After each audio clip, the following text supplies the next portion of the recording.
here. We originally bought this truck and we were gonna do a mild build on it. This is a 24 model W900, and for people that follow me and for the video sake, this is the first Kenworth we built. I thought so. I've never seen y'all with a Kenworth, so we wanted to do something a little bit different, and we didn't quite know what we were going to do.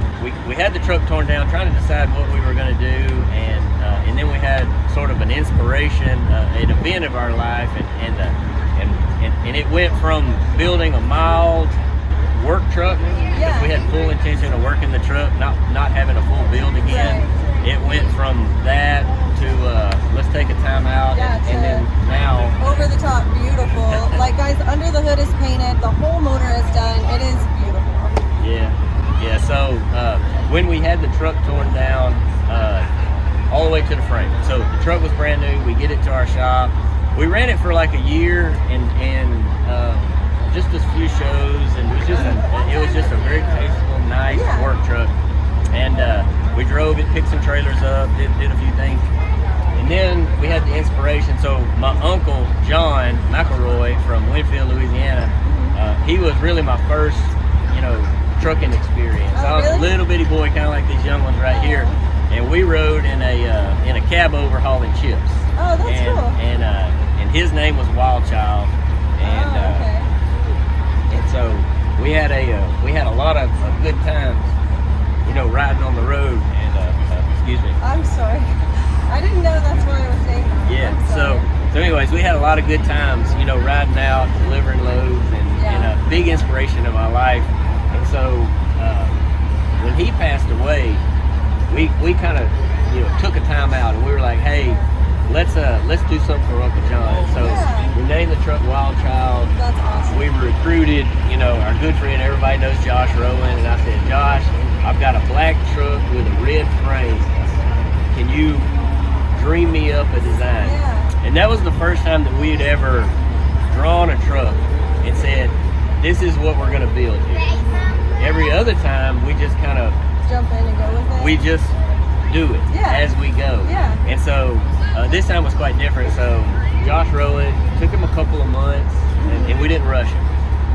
We really wanted to get it just right. And so Josh came up with this paint scheme. We threw a few small twists in it, and there's just so many hours of fabrication from the stock guys. You can tell, guys. Wait till you see these videos. It's insane. And so that's why we named it Wild Child. And under the hood here, is my Uncle John. And that's a beautiful portrait too. And a lot like what we did with Bocephus, it's completely boltless. All the suspension hangers, we hand built all of this in our shop. All the front end, all the rear suspension hangers, everything is drilled and countersunk, welded up, body worked. The complete frame from front to back. This is a dream.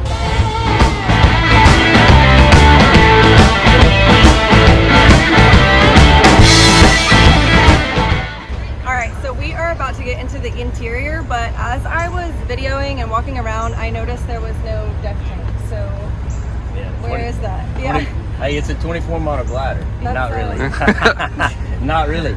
So, anyways, this man standing behind the camera right here, he's smiling because he knows there's a secret. Show him. Pan around to this man right here. Keith, I tell you what, does this truck still regen? Absolutely does. Fully regen. Yep. But there's no def tank. It's on there somewhere, you gotta find it. Did we make it to where it doesn't def, or what'd you do? So, we got a little tricky with this truck. Trying to make it nice and clean and matching tanks on each side, front and back. So if you'll kind of look around and look at that tank filler underneath there. See that tank filler with no lights in it? I don't see nothing. That is a stainless def tank under there. Oh wow. 29 gallons. 29 gallons. Sorry, baby. Check it out. We got our jump starter in here. There's your fuel cap. That is so cool. Isn't that cool? That is really cool. I love that. Yep. Yeah, that's fully awesome. functioning DEF system, regen, everything works as it should with a hidden DEF tank. Yeah, you killed it on that. That's Yeah, awesome. thank you. Everyone's gonna be hitting you up for that now. Yeah.